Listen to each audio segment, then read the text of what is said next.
আসসালামু আলাইকুম। স্বাগত জানাচ্ছি আন্তর্জাতিক সংবাদে। সংবাদের শুরুতেই থাকছে সংবাদ শিরোনাম। দখলদার ইসরায়েলি বাহিনী এবং ফিলিস্তিন পুরোদমে যুদ্ধ চলছে, জানিয়ে দেব হাতে থাকা সর্বশেষ আপডেট আন্তর্জাতিক সংবাদ। প্রথমেই সংবাদ শিরোনাম, হামাসের নতুন প্রধান ইয়াহিয়া সিনওয়ার। এরপর জানিয়ে দিব বাংলাদেশের উদ্ভূত পরিস্থিতি নিয়ে যে বার্তা দিল চীন। এদিকে যুদ্ধ ঠেকাতে মরিয়া চেষ্টা যুক্তরাষ্ট্র ও মিত্রদের। এরপর জানিয়ে দিব ভারতের মেঘালয় সীমান্তবর্তী অঞ্চলে রাত্রিকালীন কারফিউ জারি। আরও জানিয়ে দিব ডেমোক্রেটিক দল থেকে মনোনয়ন নিশ্চিত করলেন কমলা হ্যারিস। সর্বশেষ জানিয়ে দিব এটার প্রতিশোধ নেওয়ার সময় নয়, বাংলাদেশ ইস্যুতে বলল যুক্তরাষ্ট্র। এতক্ষণ শুনছিলেন সংবাদ শিরোনাম, এবারে বিস্তারিত। তবে অনুরোধ থাকবে ভিডিওটিতে একটি লাইক করবেন এবং কমেন্ট করে জানিয়ে দিবেন কোন জেলা থেকে আপনি আমাদের এই ভিডিওটি দেখছেন। হামাসের নতুন প্রধান ইয়াহিয়া সিনওয়ার। ফিলিস্তিনের স্বাধীনতাকামী সংগঠন হামাসের রাজনৈতিক ব্যুরোর নতুন প্রধান হিসেবে ইয়াহিয়া সিনওয়ারের নাম ঘোষণা করা হয়েছে। মঙ্গলবার ব্রিটিশ গণমাধ্যম বিবিসি এক প্রতিবেদনে এ তথ্য জানিয়েছে।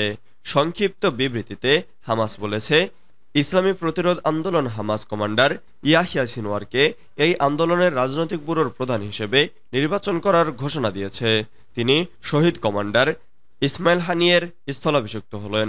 প্রসঙ্গত, গত 31শে জুলাই ইরানের তেহরানে হামাসের প্রধান ইসমাইল হানিয়ার বাসভবনে ক্ষেপণাস্ত্র হামলা হলে নিহত হন তিনি। এজন্য ইসরায়েলকে দায়ী করে কঠোর জবাব দেওয়ার অঙ্গীকার করেছে ইরান, হিজবুল্লাহ ও হামাস। যদিও এই হামলার দায় স্বীকার কিংবা অস্বীকার করেনি তেল আবিব। হানিয়া নিহত হওয়ার পর থেকেই হামাস প্রধানের পদটি খালি ছিল। এতদিন এই পদে বিভিন্ন জনের নাম শোনা গেলেও এখন ইয়াহিয়া সিনওয়ারকে বেছে নিলেন প্রতিরোধ যোদ্ধারা। বাংলাদেশের উদ্ভূত পরিস্থিতি নিয়ে যে বার্তা দিল চীন। গত কয়েকদিন ধরে শেখ হাসিনার পদত্যাগের দাবিতে বেশ উত্তপ্ত হয়ে পড়েছিল বাংলাদেশের রাজনৈতিক অঙ্গন। অবশেষে সোমবার প্রধানমন্ত্রীর পদ থেকে পদত্যাগ করে তিনি ভারতে পালিয়ে যান। খবর সিজিটিএনের। বাংলাদেশের এমন পরিস্থিতি নিয়ে চীনের পররাষ্ট্র মন্ত্রণালয়ের মুখপাত্রের কাছে মঙ্গলবার প্রশ্ন করা হয়। জবাবে তিনি বলেন, একটি বন্ধুত্বপূর্ণ প্রতিবেশী ও কৌশলগত সহযোগী হিসেবে চীন আশা করে বাংলাদেশে দ্রুত সময়ের মধ্যে সামাজিক স্থিতিশীলতা ফিরে আসবে। ভারতে পালিয়ে যাওয়া শেখ হাসিনা এখনও সেখানেই অবস্থান করছেন। দেশটির পররাষ্ট্রমন্ত্রী এস জয়শঙ্কর জানিয়েছেন, শেখ হাসিনা তাদের কাছে অল্প সময়ের মধ্যে জরুরি ভিত্তিতে আশ্রয় চান। এ সময় হাসিনা আরও জানান, ভারতে অল্প সময়ের জন্য অবস্থান করবেন তিনি। জয়শঙ্কর বলেছেন, খুবই অল্প সময়ের নোটিশে অল্প সময় অবস্থানের জন্য হাসিনা ভারতে আসার অনুমতি চান। ভারতীয় পররাষ্ট্রমন্ত্রী দেশটির সংসদে আরও জানিয়েছেন, তারা বাংলাদেশের বর্তমান পরিস্থিতির ওপর নজর রাখছেন। বাংলাদেশ সরকার ভারতীয় হাইকমিশনের নিরাপত্তা নিশ্চিত করবে এমন আশা ব্যক্ত করেন জয়শঙ্কর। তিনি বলেন, আমাদের প্রত্যাশা যে বাংলাদেশ সরকার ভারতীয় হাইকমিশনের নিরাপত্তা নিশ্চিত করবে। যুদ্ধ ঠেকাতে মরিয়া চেষ্টা যুক্তরাষ্ট্র ও মিত্রদের। যুক্তরাষ্ট্র ও তার মিত্র দেশগুলো ইসরায়েলে ইরানের হামলা ও মধ্যপ্রাচ্যে একটি সম্ভাব্য বড় যুদ্ধ ঠেকাতে সর্বোচ্চ চেষ্টা চালিয়ে যাচ্ছে। তেহরানে হামাস নেতা ইসমাইল হানিয়াকে হত্যার জেরে উত্তেজনার মধ্যে তারা এ চেষ্টা চালাচ্ছে। ইরান যে কোনো সময় ইসরায়েলে হামলা চালাতে পারে। এরই মধ্যে যুক্তরাষ্ট্রের জো বাইডেন প্রশাসন মধ্যপ্রাচ্যে সামরিক ক্ষমতা বাড়িয়েছে। পাশাপাশি গাজায় যুদ্ধবিরতি নিয়ে মার্কিন পররাষ্ট্রমন্ত্রী অ্যান্টনি ব্লিংকেন কাতার ও মিশরের কর্মকর্তাদের সঙ্গেও আলোচনা করেছেন। গতকাল মঙ্গলবার ব্লুমবার্গের প্রতিবেদনে এসব তথ্য উঠে আসে। এর আগে সোমবার ওয়াশিংটনে এক সংবাদ সম্মেলনে ব্লিংকেন বলেন, এটা খুবই জটিল মুহূর্ত। আমরা জোরালো কূটনৈতিক প্রচেষ্টা চালিয়ে যাচ্ছি। আমাদের বক্তব্য খুবই সাধারণ, উভয় পক্ষকে উস্কানি থেকে দূরে থাকতে হবে এবং উত্তেজনা নিরসনে কাজ করতে হবে। ভারতের মেঘালয় সীমান্তবর্তী অঞ্চলে রাত্রিকালীন কারফিউ জারি। বাংলাদেশে উদ্ভূত রাজনৈতিক পরিস্থিতির কারণে ভারতের মেঘালয় রাজ্যের সীমান্তবর্তী অঞ্চলে রাত্রিকালীন কারফিউ জারি করা হয়েছে। মেঘালয়ের উপপ্রধানমন্ত্রী প্রেস্টন টাইনসং এই তথ্য জানিয়েছেন। গতকাল সোমবার রাত থেকে কারফিউ কার্যকর করা হয়। এই ব্যাপারে রাজ্যটির উপপ্রধানমন্ত্রী বলেছেন, অস্থিতিশীল পরিস্থিতির আলোকে রাজ্য সরকার বাংলাদেশ সীমান্তবর্তী অঞ্চলে রাত্রিকালীন কারফিউ জারির সিদ্ধান্ত নিয়েছে। পরবর্তী নির্দেশ না দেওয়া পর্যন্ত প্রতিদিন সন্ধ্যা ৬টা থেকে ভোর ৬টা পর্যন্ত কারফিউ জারি থাকবে। বাংলাদেশ সীমান্তবর্তী অঞ্চল থেকে ভারতের সীমান্তবর্তী ২০০ মিটার অঞ্চল পর্যন্ত কারফিউ জারি করা থাকবে।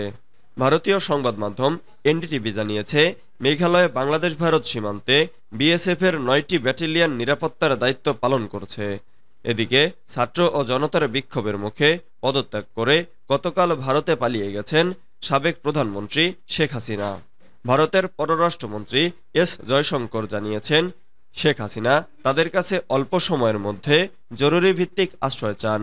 এ সময় হাসিনা আরও জানান, ভারতে অল্প সময়ের জন্য অবস্থান করবেন তিনি। ডেমোক্রেটিক দল থেকে মনোনয়ন নিশ্চিত করল কমলা হ্যারিস। মার্কিন ভাইস প্রেসিডেন্ট কমলা হ্যারিস আনুষ্ঠানিকভাবে ডেমোক্রেটিক পার্টির প্রেসিডেন্ট পদের মনোনয়ন নিশ্চিত করেছেন। সোমবার শেষ হওয়া অনলাইন রোল কলে ডেমোক্রেটিক পার্টির ৯৯% প্রতিনিধির সমর্থন পান। এর মধ্যে নভেম্বরের নির্বাচনে সংখ্যাগরিষ্ঠ দলের টিকিটে নেতৃত্ব দেওয়া প্রথম কৃষ্ণাঙ্গ ও ভারতীয় বংশোদ্ভূত মার্কিন নারী হলেন তিনি ২০২০ সালের প্রেসিডেন্ট নির্বাচনে ৫৯ বছর বয়সে আমেরিকার ইতিহাসে প্রথম নারী ভাইস প্রেসিডেন্ট হয়েছিলেন। এবার যুক্তরাষ্ট্রের প্রেসিডেন্ট নির্বাচনে ডেমোক্রেটিক পার্টির হয়ে মাঠে নামছেন কমলা হ্যারিস। তবে কমলা হ্যারিস প্রেসিডেন্ট নির্বাচনে প্রতিদ্বন্দ্বী হতে পারেন না, যদি না মার্কিন যুক্তরাষ্ট্রের প্রেসিডেন্ট জো বাইডেন মাঝপথেই নিজের প্রতিদ্বন্দ্বিতা পদ ছেড়ে দিতেন। তিনি কমলা হ্যারিসকে পরবর্তী প্রেসিডেন্ট প্রার্থী করার পরামর্শ দেন। শেষ পর্যন্ত সোমবার রাতে ডেমোক্রেটিক ন্যাশনাল কনভেনশন প্রতিনিধিদের দ্বারা ৫ দিনের অনলাইন ভোটিং শেষে আনুষ্ঠানিকভাবে কমলা হ্যারিসের নাম ঘোষণা করা হয়। ১৯ আগস্ট শিকাগোতে শুরু হবে। এটা প্রতিশোধ নেওয়ার সময় নয়, বাংলাদেশ ইস্যুতে বলল যুক্তরাষ্ট্র। বাংলাদেশের প্রধানমন্ত্রীর পদ থেকে পদত্যাগ করে শেখ হাসিনা দেশ ছেড়ে পালিয়েছেন আগেই। এই খবরে দেশের বিভিন্ন স্থানে উল্লাসে মেতে ওঠেন ছাত্র জনতা সহ সাধারণ মানুষ। এর মধ্যেই বিভিন্ন স্থানে শুরু হয় সহিংসতা ও অরাজকতা। সহিংসতার এসব ঘটনায় উদ্বেগ জানিয়েছে যুক্তরাষ্ট্র। একই সঙ্গে দেশটি বাংলাদেশের জনগণের পাশে আছে উল্লেখ করে বলেছে, এখন প্রতিশোধ নেওয়ার সময় নয়। ভারতীয় বার্তা সংস্থা পিটিআইয়ের বরাত দিয়ে বুধবার ৭ আগস্ট এক প্রতিবেদনে এই তথ্য জানিয়েছে সংবাদ মাধ্যম এনডিটিভি। সংবাদ মাধ্যমটি বলছে, ধর্মীয় বা রাজনৈতিক গোষ্ঠীর সদস্যদের ওপর হামলাসহ বাংলাদেশে অব্যাহত সহিংসতা নিয়ে গভীর উদ্বেগ প্রকাশ করেছে যুক্তরাষ্ট্র। মার্কিন স্টেট ডিপার্টমেন্টের একজন মুখপাত্র মঙ্গলবার পিটিআইকে বলেছেন, ধর্মীয় বা রাজনৈতিক গোষ্ঠীর সদস্যদের ওপর হামলাসহ বাংলাদেশে সহিংসতার প্রতিবেদন নিয়ে আমরা গভীরভাবে উদ্বিগ্ন। আমরা পুলিশ এবং আইন প্রয়োগকারী সংস্থার বিরুদ্ধে সহিংসতার রিপোর্ট নিয়েও সমানভাবে উদ্বিগ্ন।